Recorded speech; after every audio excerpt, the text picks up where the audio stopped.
বৃষ্টিমুখর আবহাওয়া নিয়েই কেটেছে দুর্গাপুজো। তারপরেও কমেনি সেই বৃষ্টির দাপট। মাঝে মধ্যে রোদের দেখা মিললেও বেশিরভাগ সময়ই আকাশের মুখ কালো হয়ে রয়েছে। ঝমঝমিয়ে বৃষ্টিও চলছে দুই বাংলার বিস্তীর্ণ এলাকায়। এহেন আবহাওয়া থেকে মুক্তি কবে, ইতিমধ্যেই তা জানিয়েছে আবহাওয়া দপ্তর। গত সপ্তাহে উত্তরবঙ্গের জেলাগুলিতে দুর্যোগপূর্ণ আবহাওয়া থাকলেও আস্তে আস্তে সেই পরিস্থিতি স্বাভাবিকের পথে। তবে দক্ষিণবঙ্গে ফের সক্রিয় হতে চলেছে বৃষ্টির প্রভাব। আবহাওয়া দপ্তর জানিয়েছে, আজ দক্ষিণবঙ্গের 9টি জেলায় রয়েছে বজ্রবিদ্যুৎ সহ বৃষ্টির পূর্বাভাস, যার মধ্যে থাকছে কলকাতা, হাওড়া, হুগলি, উত্তর ও দক্ষিণ 24 পরগনা, পূর্ব ও পশ্চিম মেদিনীপুর, ঝাড়গ্রাম এবং নদিয়া জেলা। এই সমস্ত এলাকাগুলিতে বজ্রবিদ্যুৎ সহ বৃষ্টিপাতের পূর্বাভাস রয়েছে। সঙ্গে ঘন্টায় সর্বোচ্চ 30 থেকে 40 কিলোমিটার গতিতে দমকা ঝোড়ো বাতাসও বইতে পারে। বর্তমানে দক্ষিণবঙ্গে কিছুটা বৃষ্টিমুখর আবহাওয়া থাকলেও স্বস্তির খবর রয়েছে উত্তরবঙ্গের জন্য। আজ উত্তরবঙ্গের কোনো জেলাতেই একটানা ভারী বর্ষণের কোনো সম্ভাবনা নেই, কিন্তু দক্ষিণবঙ্গের মতোই উত্তরবঙ্গের জেলাগুলিতেও আগামী রবিবার পর্যন্ত বিক্ষিপ্তভাবে হালকা থেকে মাঝারি বৃষ্টিপাত জারি থাকবে। আবহাওয়া বিশেষজ্ঞদের মতে, দক্ষিণ বাংলাদেশ এবং উত্তর উড়িষ্যায় দুটি ঘূর্ণাবর্ত তৈরি হয়েছে। তার প্রভাবেই দক্ষিণবঙ্গ এবং উত্তরবঙ্গের একাধিক জেলায় বজ্রবিদ্যুৎ সহ বৃষ্টি চলবে। 15ই অক্টোবর পর্যন্ত দক্ষিণবঙ্গের প্রায় সমস্ত জেলাতেই হালকা থেকে মাঝারি বৃষ্টির পূর্বাভাস জারি থাকবে। উপকূলবর্তী জেলাগুলিতে বৃষ্টির পরিমাণ এবং ব্যাপকতা সবথেকে বেশি থাকবে। উত্তর 24 পরগনা, দক্ষিণ 24 পরগনা, কলকাতা, হাওড়া, হুগলি, পূর্ব মেদিনীপুর এবং পশ্চিম মেদিনীপুরে বৃষ্টিপাতের পরিমাণ বেশি থাকবে। অন্যদিকে অপর একটি ঘূর্ণাবর্ত অবস্থান করছে উড়িষ্যার উত্তরভাগের ওপরেও। ফলে জোড়া ঘূর্ণাবর্ত আরও বেশ কয়েকটা দিন বাংলাকে ভোগাবে বলেই মনে করছেন বিশেষজ্ঞরা। জেলায় জেলায় ফিরে একবার হালকা থেকে মাঝারি বৃষ্টি দেখা যাবে, আর এই বৃষ্টির সঙ্গে থাকবে বজ্রবিদ্যুৎ এবং দমকা ঝোড়ো বাতাস। আজ মূলত বৃষ্টির সম্ভাবনা রয়েছে খাস কলকাতায়। একই সঙ্গে দক্ষিণবঙ্গের একাধিক জেলাতে বৃষ্টির সম্ভাবনায় থাকবে হলুদ সতর্কতা। আজ কলকাতা, হাওড়া, হুগলি, 2 24 পরগনা, 2 বর্ধমান, 2 মেদিনীপুর, নদিয়া এবং ঝাড়গ্রামে ভারী বৃষ্টির সম্ভাবনায় হলুদ সতর্কতা জারি করা হয়েছে। বৃষ্টির পাশাপাশি 30 থেকে 40 কিলোমিটার গতিতে দমকা ঝোড়ো বাতাস বইবে। ঝড়ের সম্ভাবনাও রয়েছে এই সমস্ত এলাকাগুলিতে। অন্যদিকে আজকের পর আগামীকালও হলুদ সতর্কতা জারি থাকবে উপকূলবর্তী 4টি জেলায়। দক্ষিণবঙ্গের পাশাপাশি বৃষ্টির পূর্বাভাস রয়েছে উত্তরবঙ্গের জন্য। গত সপ্তাহের রবিবার ভয়াবহ দুর্যোগের পরিস্থিতি ছিল উত্তরের জেলাগুলিতে। তারপর থেকে উত্তরবঙ্গের আবহাওয়া কিছুটা স্বস্তিদায়ক ছিল, কিন্তু এখনই দুর্যোগের মেঘ কাটছে না উত্তরবঙ্গের জেলাগুলির ওপর থেকে। 15ই অক্টোবর পর্যন্ত হালকা থেকে মাঝারিভাবে বৃষ্টিপাত জারি থাকবে উত্তরে। হলুদ সতর্কতাও জারি থাকবে দার্জিলিং, জলপাইগুড়ি, উত্তর দিনাজপুর, দক্ষিণ দিনাজপুর এবং মালদহে। কিন্তু আপাতত সমগ্র বাংলা জুড়েই একটানা ভারী বর্ষণের কোনো পূর্বাভাস নেই। সব জেলাতেই চলতি সপ্তাহে হালকা থেকে মাঝারিভাবে বজ্র বৃষ্টিপাতের সম্ভাবনা রয়েছে।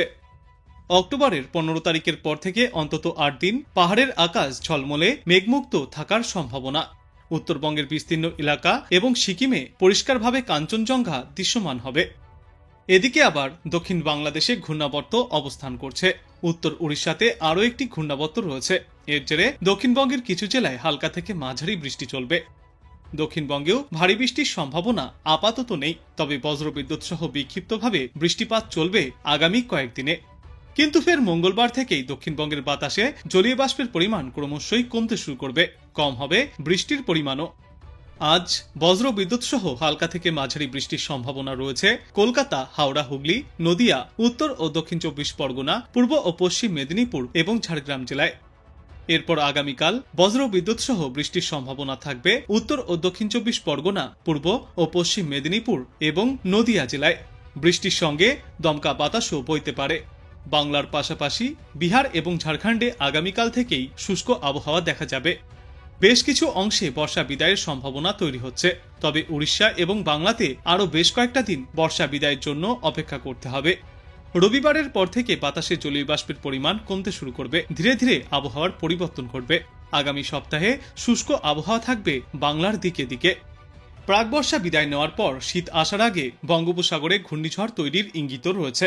27 অক্টোবর থেকে 4 নভেম্বরের মধ্যে মান্থা নামের ঘূর্ণিঝড় তৈরি হতে পারে উত্তর পূর্ব বঙ্গোপসাগরে। ঘূর্ণিঝড় এবং নভেম্বর মাসের নিম্নচাপের পর ডিসেম্বরের প্রথম সপ্তাহ থেকেই বাংলায় শীতের প্রথম স্পেল দেখা যেতে পারে। দেশের অন্যান্য রাজ্যের পাশাপাশি এবার বঙ্গে জাকিয়ে শীতের ইঙ্গিত দিয়েছে মৌসুম ভবন। ডিসেম্বর থেকে জানুয়ারিতে পুরুলিয়া এবং বাঁকুড়ায় তীব্র শীতের ইঙ্গিত রয়েছে। লানিনা এবং ঋণাত্মক আইডিএর প্রভাবে বাঁকুড়া জেলায় মারাত্মক ঠান্ডা পড়ার সম্ভাবনা রয়েছে। শৈত্যপ্রবাহ সহ হাড় কাঁপানো শীত পড়তে পারে বাঁকুড়া জেলাতেও।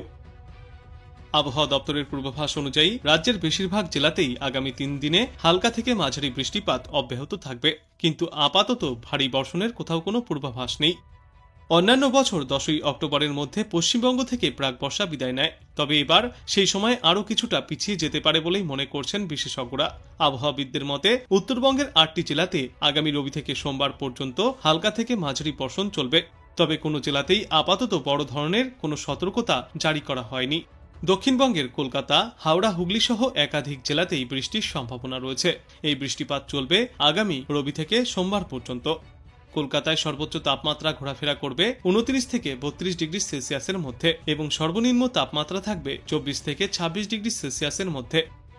এবার বর্ষার বিদায় কিছুটা বিলম্বিত হলেও আগামী সপ্তাহের শুরু থেকেই বৃষ্টির পরিমাণ আরও অনেকটাই কমতে থাকবে। পাশাপাশি 25শে অক্টোবরের পর থেকে হেমন্তের আমেজ মিলবে বলেও আশঙ্কা প্রকাশ করেছেন বিশেষজ্ঞরা। পূর্বাভাস অনুযায়ী 25শে অক্টোবর থেকে 5ই নভেম্বরের মধ্যেই রাজ্য জুড়ে ধীরে ধীরে নামতে শুরু করবে তাপমাত্রা, মিলবে হেমন্তের ছোঁয়া। এই সময়ের মধ্যেই সকাল ও সন্ধ্যায় থাকবে ঠান্ডা হাওয়ার পরশ। সকালে থাকবে হালকা শীতের আমেজ, দুপুরের দিকে কিছুটা গরম থাকলেও বিকেল গড়াতেই আবারও পড়বে হালকা ঠান্ডা। উত্তর পশ্চিম ভারতের দিক থেকে শুষ্ক হাওয়া ঢুকতে শুরু করলেও দক্ষিণ এবং উত্তরবঙ্গে হেমন্তের অনুভূতি স্পষ্ট হবে। ফলে দীপাবলির আগেই সমগ্র রাজ্য জুড়ে নামতে চলেছে মৌসুমী বায়ু পরিবর্তনের ইঙ্গিত, আর তার সঙ্গেই শুরু হবে হালকা শীতের আমেজ। বিশেষজ্ঞরা জানিয়েছেন আগামী কয়েকদিনে দক্ষিণবঙ্গের বেশ কয়েকটি জেলাতে বজ্রবিদ্যুৎ সহ বৃষ্টির সম্ভাবনা রয়েছে, যদিও আপাতত আর একটানা ভারী বর্ষণের কোনো আশঙ্কা নেই। আবহাওয়াবিদদের মতে বাতাসের নিম্ন স্তরে তৈরি হয়েছে ঘূর্ণাবর্তটি, তার প্রভাবে দক্ষিণবঙ্গের উপকূলবর্তী জেলাসহ কলকাতায় ছড়িয়ে পড়েছে মেঘের দাপট। আজ থেকেই বিক্ষিপ্তভাবে বৃষ্টির পূর্বাভাস রয়েছে কলকাতা, উত্তর ও দক্ষিণ 24 পরগনা, হাওড়া, হুগলি, পূর্ব ও পশ্চিম মেদিনীপুর, নদিয়া এবং মুর্শিদাবাদ জেলায়। আজ কলকাতায় সর্বোচ্চ তাপমাত্রা থাকবে 30 থেকে 32 ডিগ্রি সেলসিয়াসে, আর সর্বনিম্ন তাপমাত্রা থাকবে 26 ডিগ্রি সেলসিয়াসের আশেপাশে। দিনের বেলায় রোদ উঁকি দিলেও বিকালের দিকে বজ্রবিদ্যুৎ সহ হালকা থেকে মাঝারি বৃষ্টিপাতের পূর্বাভাস রয়েছে। আর আজকের পর আগামীকালও বজ্রবিদ্যুৎ সহ বৃষ্টির সম্ভাবনা থাকবে সমগ্র বাংলায়। তবে শুধু এই 2 দিনেই নয়, আগামী 3 থেকে 4 দিনেও বিক্ষিপ্তভাবে বৃষ্টিপাত জারি থাকবে দুই বাংলার প্রায় সর্বত্রই। তারপর থেকে ধীরে ধীরে কমতে থাকবে ঝড় বৃষ্টির পরিমাণ, আকাশ পরিষ্কার হয়ে যাবে। কিন্তু এখনই পুরোপুরিভাবে বিদায় নেবে না এই বর্ষা, উপরন্তু শেষবারের মতো আরও একবার দুর্যোগের মুখ দেখতে পারে সমগ্র বাংলা। অন্যদিকে দেশের পশ্চিম মধ্য অঞ্চলে ইতিমধ্যেই বিদায় নিতে শুরু করেছে মৌসুমী বায়ু। গুজরাট, মধ্যপ্রদেশ এবং উত্তরপ্রদেশের কিছু অংশ থেকে প্রাক বর্ষা বিদায় নিয়েছে। বিশেষজ্ঞদের অনুমান আগামী 2 থেকে 3 দিনের মধ্যেই বাকি অংশ থেকেও মৌসুমী বায়ু বিদায় নিতে শুরু করবে। কিন্তু এখনই বাংলা থেকে প্রাক বর্ষা বিদায় নিচ্ছে না। ঘূর্ণাবর্তের প্রভাবে আরও বেশ কয়েকটা দিন বিক্ষিপ্ত বৃষ্টিপাত জারি থাকবে সমগ্র বাংলায়। কলকাতা এবং পার্শ্ববর্তী এলাকাগুলিতে আজ দিনে সর্বোচ্চ তাপমাত্রা থাকবে 30 থেকে 32 ডিগ্রি সেলসিয়াসে এবং সর্বনিম্ন তাপমাত্রা থাকবে আজ 25 থেকে 26 ডিগ্রি সেলসিয়াসে। সারাদিনে মূলত আংশিক মেঘলা আকাশ দেখা যাবে। বিক্ষিপ্তভাবে হালকা থেকে মাঝারি বৃষ্টির পূর্বাভাসও রয়েছে কলকাতা এবং পার্শ্ববর্তী এলাকাগুলিতে। আবহাওয়া দপ্তর সূত্রে জানা গিয়েছে দক্ষিণ বাংলাদেশের কাছে একটি ঘূর্ণাবর্ত অবস্থান করছে, যার কারণে বাংলায় আরও কিছুদিন বৃষ্টিপাত জারি থাকবে। 15ই অক্টোবর পর্যন্ত দক্ষিণবঙ্গের সর্বত্রই হালকা থেকে মাঝারি বৃষ্টিপাতের সম্ভাবনা।